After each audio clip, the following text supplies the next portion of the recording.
You've been telling yourself a lie for so long that it started to feel like the truth, and that lie has a name. It's the voice that says you're not good enough. I want you to stop for a second. Just stop, because I need you to hear something that nobody has probably said to you in a while.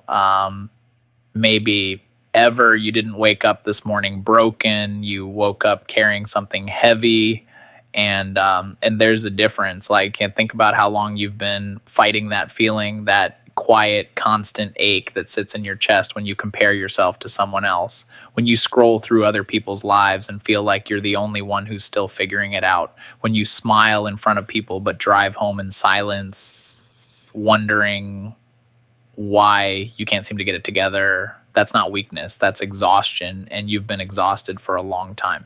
Here's what I think happened. At some point in your life, someone, a parent, a teacher, a person you loved, maybe just life itself, sent you a message. It wasn't always said out loud. Sometimes it was a look, a silence, a moment where you needed someone to show up for you and they didn't. And your young mind did what young minds do.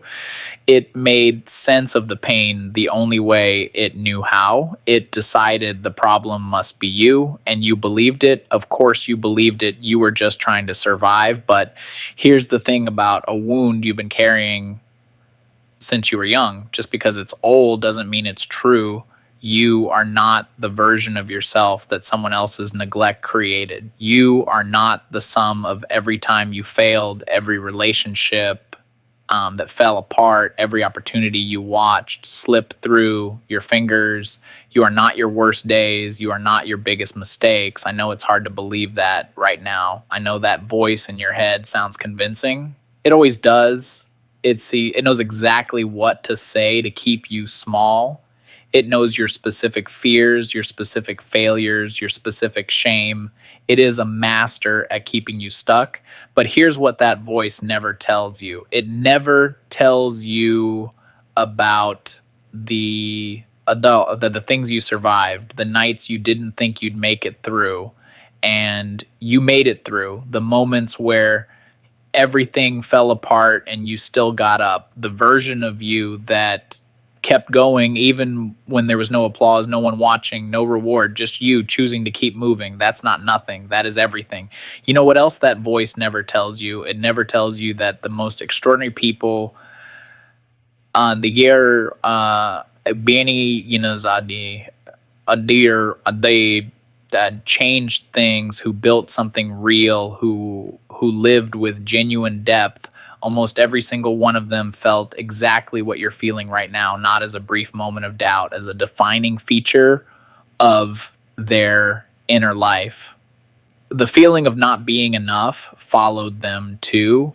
The difference is they stopped waiting to feel worthy before they decided to move. Worthiness is not something you earn. It's not something that comes after you lose the weight, get the job, fix the relationship, or figure out your purpose. It's not a destination. It was never supposed to be something you had to prove. You are allowed to take up space right now, not a future, better, more put together version of you. You as you are, with the mess, with the confusion, with the parts of yourself you're still ashamed of. I'm not telling you life is going to be easy. I'm not going to lie to you. The road ahead still has the hard days in it. There will be moments that knock you back down, but I need you to understand, like, being knocked down is not the same as being, unworthy. Struggling is not the same as failing, or feeling lost is not the same as being lost. You found this video for a reason. Maybe you don't believe in that kind of thing. That's okay. But something in you is still searching. Something in you hasn't given up. And that part, that small, stubborn, beautiful part of you that is still here, still looking for a reason to keep going, that part is the truest thing about you. So I want to leave you with this. You are not behind. You are not broken. You are not too much or too little or too late. You are someone in the middle of their story on a hard chapter who has not yet seen how it ends. And I promise you, it is worth staying to find out.